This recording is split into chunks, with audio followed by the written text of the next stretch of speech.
nagsalita ang Malacanang tungkol nga po dito sa script. Oo, mga minamahal, nagsalita ang Malacanang tungkol nga po dito sa script, oo, ni Cayetano. Tungkol nga po dyan sa atak-atak na yan. Sabi nga po ni Yuse Claire, ito, pakinggan natin, mga minamahal. May atak-atak pang ng nalalaman. Itong si Cayetano. Ngayon, sinupalpal, mga minamahal, hello, Vinny Road. Ngayon, sinupalpal ni Yuse Claire Castro, itong paniniwala ni Cayetano na sinasabi nilang under attack daw sila, pero nilinaw ni Yuse Claire Castro na walang under attack. Diba? Drama lang nila, yun. Diba? Mamaya, pag-usapan din natin yan si Padilla. Sabi dito sa balita, nagkaroon po ng meeting, inalam niya kung anong pangyayari at makikita mo sa itsura ng Pangulo at kung paano siya magtanong sa mga cabinet secretaries, nandun po yung disappointment. Hindi sa cabinet secretaries, kundi sa pangyayari sa Senado. Nagpahayag ng pagkadismaya si Pangulong Ferdinand Marcos Jr. sa nangyaring gulo sa Senado. Ayon kay Palace Press Officer Undersecretary Claire Castro, isa sa ikinadismaya ng Pangulo ay ang pag-alis ni Senator Ronald Bato de la Rosa sa gusali ng Senado sa gitna ng protective custody na ibinigay sa kanya. Paliwanag ni Yuse Castro, maituturing na pagtakas ang ginawa ng senador mula sa pagsisilbi ng arrest warrant mula sa International Criminal Court o ICC. Sa pangalawang pagkakataon, maaari nating sabihin na siya talaga ay tumalilis dahil nabanggit na may warrant of arrest na inisyu ang ICC. Ayon sa palasyo, nakadepende ngayon ang desisyon ni Pangulong Marcos sa ilalabas na ruling ng Korte Suprema sa petisyon na inihain ng kampo ni Senator Ronald Bato de la Rosa ukol sa arrest warrant ng ICC. Nagsalita na po ang DOJ na sa ngayon dahil meron po tayo hinihintay na desisyon mula sa Supreme Court at iginagalang po ng Pangulo at ng administrasyon ang nakabingbing kaso sa Supreme Court. yes, Ngunit hindi kailangang tumakas Tama. labas ng bansa. Tama, mga minamahal. Kasi, di ba, they are always insisting na hindi valid ang warrant of arrest ni Bato de la Rosa. Now, kung hindi valid ang warrant of arrest ni Senator Ronald Bato de la Rosa, bakit kailangan niyang magtago? Bakit kailangan niyang tumakas sa Senado?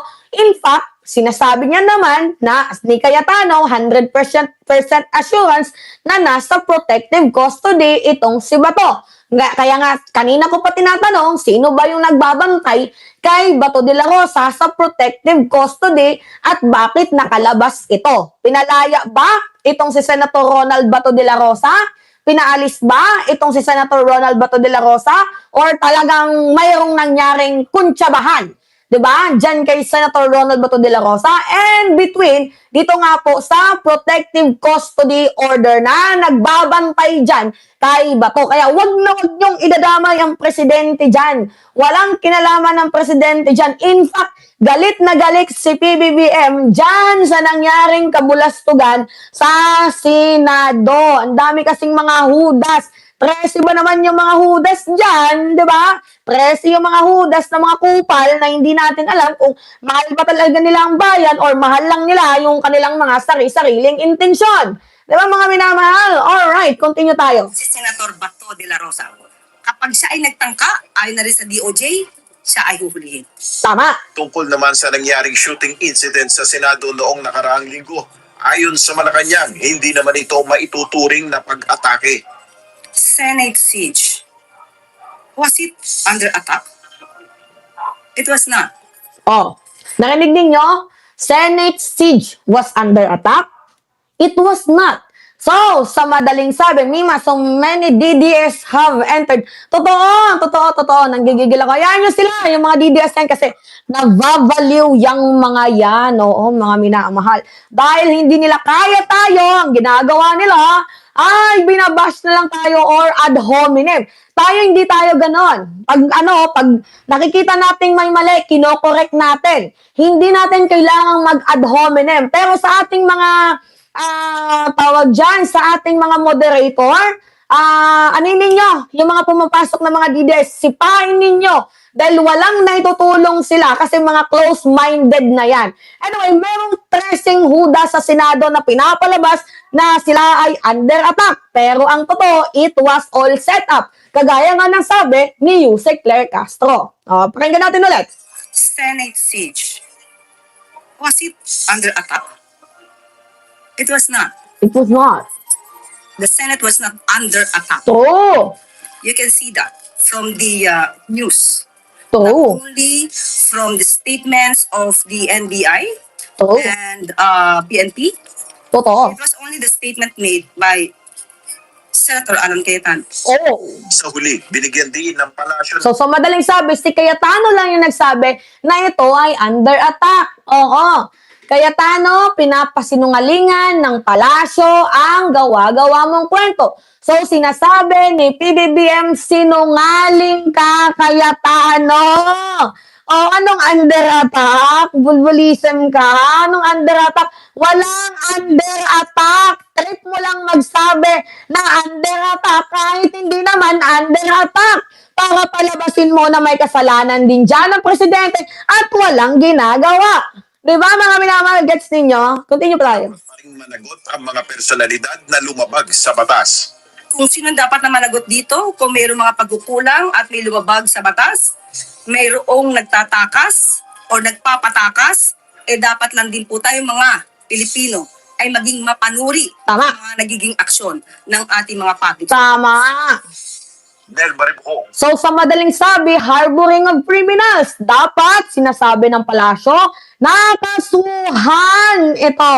Itong si Cayetano dahil parang ginagawa niya ay isang obstruction of justice. Oo. Harboring of criminals yung ginagawa ni Cayetano. Sa madaling sabi, hindi na nakapagpigil ang Malacanang. Punyeta ka, Cayetano, tragisan ka. Sinira mo at ginawa mong katawa-tawa ang imahe ng Senado. Kaya hindi nakatiis si Presidente, mga minamahal. Ikaw, kupal ka, Cayetano. Magtigil ka. Oo.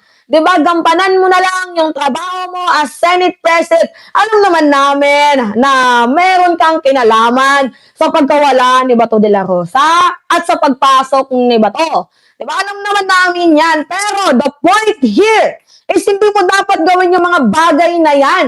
Dapat yung pagiging public servant mo nakasalalay sa mamamayang Pilipino. Anyway, kahit ginawa mong itakas yang si Bato de la Rosa, meron na pong lead ngayon ang Department of Justice.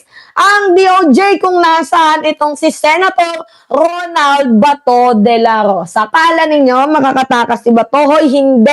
Walang ganon, walang makakatakas. Ngayon, ito yung balita. Pakinggan natin, mga minamahal. Initial na impormasyon mayroon ng hawak na initial na impormasyon ng Department of Justice o DOJ sa kinaroroonan ni Senator Bato de la Rosa. Oh, meron na daw pong lead ang Department of Justice sa kung saan ang kinaroroonan ni Bato de la Rosa. Ano akala ninyo? Ano akala ninyo? Basta-basta na lang mapapatakas si Bato. Julul, walang ganon. Hindi nyo mapapatakas si Bato. Lalo na kapag pinapunta niya ng ibang bansa. Anong mangyayari dyan kay Bato de la Rosa kapag pinapunta niya ng ibang bansa? Mas lalo siya dong mahuhuli. Kaya feeling ko, sa Davao lang nagtatago yang si Bato. Kasi ang sabi sa mga istorya, pumunta daw sa NAIA. Meron namang nagsabi na yung puting van, hinatid daw sa Manila Yacht Club, doon sa Happy Life, sa masayang buhay na pagmamayari ni Chavit Singson at ibinaba doon sa Batangas at nag-chopper papunta ng Davao. I don't know, mga minamahal, kung totoo yung mga says na yan. Pero again, uulitin ko, kahit anong gagawing pagtakas ni Bato de la Rosa, hindi niya pwedeng takasan ang kanyang mga ginawang kasalanan. Akala ko ba, Bato? Ang sabi mo, Trillanes make my day. May paganyan-ganyan ka pang nalalaman, Trillanes make my day. Talagang minake niya yung day mo pero hindi ka sumipot. Natakot ka, nagmamakaawa ka pa sa ating presidente. Iniwan mo si former President Duterte sa ere. Nasabi mo, sasamahan mo siya. Diba? Sabi mo, sasamahan mo si former President Duterte doon sa Dahig. Pero, anong ginawa mo? Iniwan mo sa ere. Oo. Yang si former President Rodrigo Roa Duterte. Pero kahit ganon pa man, mga minamahal, eto na. Oo, may lead na kung nasaan si Bato. At the end of the day, hindi ka pa din nakatakas sa baras. Kahit itinago ka pa man ni Robin Padilla. Sa mga DDMs dyan na nanonood, stay fresh, mga bitch. Anyway. Nakaalis ng Senado noong Huwebes. Ang kanilang pahayag tinutukan ni Rovic Manuel. May bagong lead at impormasyon na umano ang Department of Justice Oh. DOJ kaugnay sa kinaroroonan ni Senator Ronald Bato de la Rosa. Oh. Ito ay matapos ng umano'y palihim na pag-alis sa Senado madaling araw ng Huwebes, May 14, kasunod ng nangyaring gulo at putukan sa loob ng Senate building. Bagaman hindi detalye, sinabi ni Justice Secretary Frederick Vida na may hawak na silang impormasyon para matukoy ang kasalukuyang lokasyon ng senador. Oh. Ayon kay Vida, kahit walang order for manhunt laban sa senador ay maituturing pa rin na Pero anyway ha, kasi ganito yung gusto mong mangyari ni John Vic. Magpapamanhunt daw siya para kay Bato de la Rosa. Putang ina mo, John Vic. Oo, jutang gininang ginemis ka. Gusto mong magpamanhunt kasi gusto mong makahingi ng budget. Yan yung alam ko na gusto mong mangyari. Manhunt plus budget, cut. May cut ka na naman, John Vic. Huwag kami, John Vic. So devil. Oo, yung ginagawa mo, John Wick. Oo. Sobrang napaka-jablo, demonyo, sobrang napaka-tarantado ng ginagawa mo. Pinipirahan mo ang gobyerno. Jutang gininaka, John Wick. Isa lang yung masasabi ko, dakilang uhudas. Isama mo pa yung puppet mo na sinarpates. Oo. Sinarpates yung naturingang puppet mo na tingnan mo, hindi alam yung gagawin. Ngayon pa lang din kikilos. Diyos mio. Sabi, don't involve John Vic in the capture. Hindi. Si John Vic kasi, siya yung DILG secretary na pumunta sa Senado. Ngayon, may puting van na lumabas. Mga sasakyan ng pulis. Kanino ba under itong mga pulis? Sa ating DILG. Marami naman sa ating DILG. O, yung PNP and DILG, magka-connect yung dalawang yan. Ngayon, ganito ang nangyari. Magpapamanhunt daw si John Vic. Ay na mo, nakaano ka na eh. Nakipagkamustahan ka pa kay Bato, hinayaan mo pang makatakas. Manhunt yung gusto mo kasi gusto mo ng budget. Ay na mo, John Vic, niloloko mo ang gobyerno. Huwag mong tinatarantado si PBBM, hayop ka. Nanggigigil kami sa iyo, John Vic. Nanggigigil kami sa iyo, 100% John Vic. Napaka-tarantado mo. Yan lang yung masasabi ko. Anyway, kahit pa alam namin na alam mo kung nasaan si Bato, dahil magkakasabot kayo, ang DOJ may lead na. And I hope na sana ang DOJ ay gawin ang kanilang trabaho. Anyway, continue tayo. valid ang arrest warrant na inilabas ng International Criminal Court o ICC. Kinumpirma rin ng DOJ na natanggap na ng pamahalaan ang naturang warrant at ang request ng ICC para sa pagpapatupad nito sa bansa. Kinikilala umano ng gobyerno ang bisa nito at tiniyak na handang tumugon sa anumang kahilingan ng ICC. Una rito, naglabas na ng Immigration Lookout Bulletin Order o ILBO ang DOJ. May immigration lookout bulletin na si Bato. Wala na, Bato. Magtago ka na pares kay Bantag. Diba? Alam mo, John Vic, kung ako sa'yo, magtigil ka, John Vic. Gawin mo ang trabaho mo. Bigyan mo ng karapatan, ng hustisya ang mamamayang Pilipino. Tandaan mo, John Vic. John Vic, tandaan mo. Nanggigigil na sa'yo ang mga Pilipino. Dapat nga pina-fired ka na eh. Tanggal ka na, pukin ng ina mo kasi nasayang mo yung budget ng gobyerno. Parang kung ako lang yung yung may karapatan. John Vic, ayop ka, malis ka na dyan. John Vic, please lang, maawa ka sa Pilipino. Kaso si John Vic, matigas yung ulo eh. Gustong ipamukha ni John Vic, mga minamahal, na parang isa din siyang untouchable. Untouchable ball, di ba? Hayop ka, John Vic. Oo, nanggigigil ako sa'yo, John Vic. pigilan at pantayan ang posibleng pag-alis ng bansa ni De La Rosa. Oh. Inuna rin ang kagawaran ng Special Panel of Prosecutors upang investigahan ang shooting incident na naganap sa ikalawang palapag ng gusali ng Ngayon, paano nga magkakaroon ng investigation? Eh, yung CCTV ayaw ibigay ni Cayetano. Sinasabi ni Cayetano, mga minamahal, na yung CCTV daw po ay nahawakan na ni John Vic, alam na ni John Vic, sinecure daw nila. Putangay na! Mas masisecure niyo ang CCTV kung ipapakita niyo sa amin. Sa aming mamamayang Pilipino para malaman namin whether totoo nga ba yung putukan or baka naman dinodoktor pa ninyo ang CCTV. Sige nga, baka dinodoktor pa ninyo ang CCTV. Alam namin yan eh. Kasi unang tanong natin dyan, bakit kailangan mag-warning shot ang Sergeant at Arms? Ano ba yung ginawa ng NBI? Eh wala naman pala doon ang NBI. Tingnan mo, pangalawa, yung pagkawala ni Bato. Di ba ang sabi na sa protective custody, sino yung bantay? Madaming questions sa madaling sabi, mga minamahal. Pero ang ending nito, tang-ina mo, John Vic. Wala kang ginawa kundi mamerwisyo. Pumunta ka, nag-live ka lang, hayop ka. Nag-live ka lang, oo.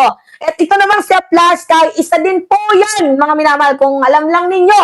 Si Aplaska po ay isa po yan sa best friend ni Bato de la Rosa sa PMA class at parehas silang taga Davao. Yon. Para sa MBC TV Network News, ito si Rovic Manuel ng DZRH TV. Una sa Pilipinas, una. Ay, kahit anong mangyari, mahuli pa din itong si Bato de la Rosa. Oo. Meron ng lidang ang NBI. Diba? Marami na. Mahal. Ngayon, it's your turn, Robin Padilla. Dahil nagpakita na itong si Robin. At meron siyang hanas sa kanyang pagpapakita. Biglang tumikom ang bibig eh. Oo. Biglang tumikom. Tumikom ang bibig ni Robin. Nagulat ako. Pagpasok, wow! Almost 2 days kang nanahimik since nung nawala si Bato. Tapos ngayon, wow! Si Robin Padilla ay biglang nabuhay. Oo. Kaya nga dito magtataka kayo eh. Bigla na lang lahat nag-convene. Yes, gusto natin na mag-convene ang Senado. Pero, mga minamahal, magtataka kayo. Bakit gusto nilang mag-convene ang Senado? So, pare-parehas sila ng yung mga DDS na senador. Pare-parehas na, yes, mag-convene tayo kasi alam nila na meron silang kasalanan. Sila yung nagpaikot ng stage play, ng drama, dyan sa Senado. Kaya mga minamahal, itong leadership ni Cayetano, nag-decide na gumawa ng mabuti for the very first time in the history, hindi sinargo ng mga DDS majority senator. Itong pag-convince sa impeachment ni Sara, ito yung tipo na kapag nakagawa ka ng mali, bigla kang babait. Di ba mga minamahal? Yung tipong nakagawa ka ng mali, parang magtataka, bait nila. Kasi meron silang ginawang mali.